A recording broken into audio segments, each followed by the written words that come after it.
ఇక్కడ ఈ అమ్మాయి గమనించింది. మాన్స్టర్ తన తలను గోక్కునే విధానం తాను ఎప్పుడూ గోక్కునే విధానంతో సమానంగా ఆ మాన్స్టర్ తల గోక్కుంది.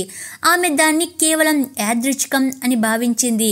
కానీ ఆ రాత్రి వార్తలలో ఆమె గమనించింది, మాన్స్టర్ ఆ ఉదయం తాను తన ఫోన్ను విసిరిన విధంగానే ఏదో విసిరింది.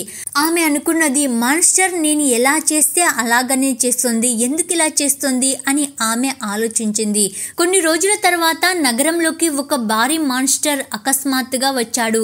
అది అడవిలోకి వచ్చినట్లుగా నగరంలోకి దూసుకొని వస్తుంది. అన్నిటినీ తొక్కి పడేస్తుంది. కానీ కొన్ని నిమిషాల తర్వాత అది వింతగా అదృశ్యమైంది. ఆమె మాన్స్టర్ వీడియోలన్నిటినీ జాగ్రత్తగా చూసింది. చివరకు ఆమె ఒకటి గుర్తించింది. ప్రతిరోజు ఉదయం 7:30 గంటలకు పార్కులో ఒక ప్రాంతంలో ఆమె నిలబడింది. మాన్స్టర్ అప్పుడు ఆమెకు కనిపించింది. ఆమె ఎలా కదిలితే ఆ మాన్స్టర్ కూడా ఆమెను అనుసరిస్తుంది.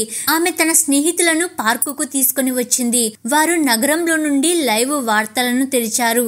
స్క్రీన్ పై మాన్స్టర్ కూడా ఆమె డ్యాన్స్ ఎలా చేస్తే అదే విధంగా చేస్తుంది.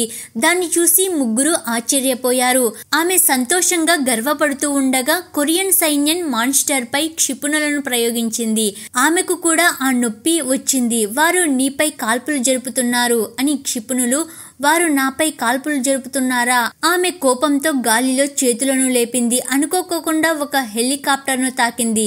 పైలట్ను చంపేస్తున్నట్లుగా ఆమె గ్రహించి భయాందోళనకు గురై ఆ ప్రాంతం నుండి బయటకు వెళ్ళడానికి ప్రయత్నించింది. కానీ ఆమె జారి కింద పడిపోయింది.